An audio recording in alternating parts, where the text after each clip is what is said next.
The invitation to Maya's housewarming party arrived 3 weeks before the event. Cream cardstock with gold lettering. Join us in celebrating Maya's new beginning.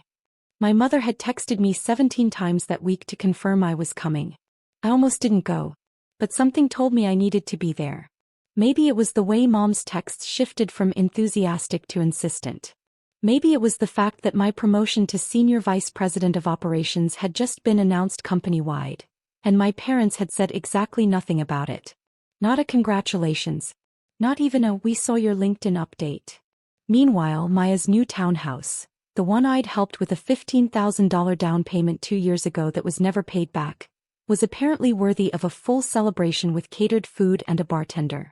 I should mention that my parents thought I was a mid-level project coordinator at the pharmaceutical company where I'd worked for 8 years. They thought I made maybe $55,000 a year. They thought I lived in my modest apartment because I couldn't afford anything better.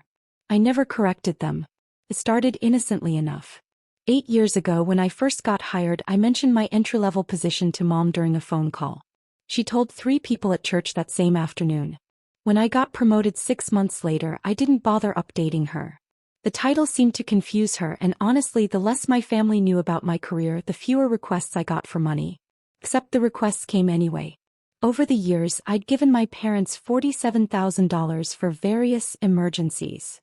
I'd paid for Maya's dental work, $8,000, her car repairs, $3,200, her professional wardrobe when she got her first office job, $1,800, and that down payment she swore she'd pay back.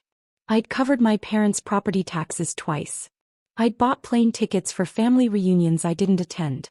All while they thought I was barely scraping by. I pulled up to Maya's new townhouse at exactly 2 p.m. on Saturday. The driveway was packed with cars. I recognized my aunt's SUV, my cousin's sedan, family friends I hadn't seen in years. Through the front window I could see people laughing, holding glasses of wine, admiring Maya's furniture. I sat in my car for 5 minutes, gathering my nerve. My phone buzzed. A text from my boss, Jennifer. "Still good for 3 o'clock? I'll bring the contract." I texted back, "Perfect. See you soon." Then I got out of the car and walked toward the noise. The moment I stepped inside, Maya rushed over, her face flushed with excitement. She looked beautiful in a flowing cream dress, her hair perfectly curled. "You made it." She hugged me quickly, then gestured to the crowd. "Isn't it amazing? I can't believe this is all mine." "It's beautiful," I said, and I meant it. The townhouse really was lovely. Hardwood floors, an open-concept living area, a kitchen with marble countertops. "Mom and Dad are in the living room," Maya said, already turning to greet someone else. I found them holding court near the fireplace, surrounded by relatives. Dad was telling some story about his golf game. Mom was laughing, one hand on Aunt Carol's arm. They both looked so proud, so happy. I grabbed a glass of water from the kitchen and stood near the wall, watching. That's when I noticed the banner above the mantel. New home, new dreams, new opportunities. Something cold settled in my stomach. At 2:30, Mom clinked her glass with a fork. The room gradually quieted. 36 people turned to look at her, smiling, expectant. "Thank you all so much for being here to celebrate Maya's incredible achievement," Mom began, her voice warm and practiced. "As most of you know, our youngest daughter has always been destined for great things. And today we have even more exciting news to share." Maya beamed. She clearly knew what was coming. Mom continued, "Maya has been working so hard at her job, and there's a senior vice president position opening up at her company. It's a huge opportunity, 6-figure salary, leadership role, real prestige." My water glass felt slippery in my hand. "Now, some of you might have heard that Andrea recently got promoted at her company," Mom said, glancing at me with a tight smile. Several heads turned. "A nice little bump in responsibility. We're proud of her, of course." My jaw clenched. "But here's the thing," Dad jumped in, setting his beer down on the mantel. "Andrea's promotion. Well, it's at the same company where Maya works. And it turns out they can't have 2 people from the same family in senior positions. Company policy." That was a lie. A complete fabrication. I opened my mouth, but Dad kept talking, his voice carrying across the room with absolute confidence. "So we've all discussed it as a family, and Andrea has agreed to step down from her position so Maya can apply for the VP role instead. It just makes more sense. Maya's younger, she has more career runway ahead of her, and honestly, Andrea's at a point in her life where she might want to slow down anyway. The room erupted in murmurs. Some people looked confused. Others nodded like this made perfect sense. Aunt Carol turned to me. That's so generous of you, sweetie. My cousin Marcus raised his glass. To sisterly sacrifice. I felt like I was underwater watching this happen from a great distance. Maya walked over and squeezed my shoulder. Thank you so much, Andrea. This means everything to me. I know it's hard to give up a promotion, but you'll find something else. You always do. I looked at my parents. Mom was smiling serenely. Dad looked satisfied, like he'd just solved a complicated problem. And something inside me snapped. No, I said quietly. The room didn't hear me at first. Someone was asking Maya about her move-in date. No, I repeated louder this time. Conversations stopped. Heads turned. Mom's smile faltered. Andrea, honey, we already discussed. We discussed nothing, I said, my voice steady despite the adrenaline flooding my system. I never agreed to step down. I'm not stepping down. And there is no company policy about family members in senior positions because Maya doesn't work at my company. She works at a completely different pharmaceutical company across town. Maya's face flushed red. Andrea, don't make this difficult. Difficult? I laughed, and it sounded harsh even to my own ears. You just announced to 36 people that I'm giving up my career for you based on a lie, and I'm the one making this difficult? Dad stepped forward, his expression darkening. Watch your tone. This family makes sacrifices for each other. That's what we do. You have a job, a decent one, and Maya has a chance at something bigger. Stop being selfish. Selfish, I repeated. The word tasted bitter. I've given this family $73,000 over the past 8 years. I paid for Maya's down payment on this townhouse. I've covered emergencies and dental work and car repairs and property taxes. And you think I'm selfish because I won't hand over my promotion to her? The room went dead silent. Mom's face went white. Andrea, that's private family business. You made my career public business, I shot back. You announced my supposed resignation to everyone here. So let's talk about public business.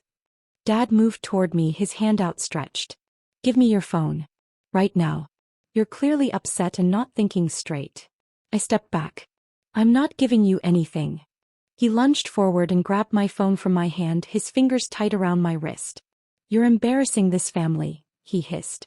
We'll discuss this in private. For a moment I just stared at him. At his red face. At Mom's horrified expression. At Maya, who looked like she wanted to disappear into the floor.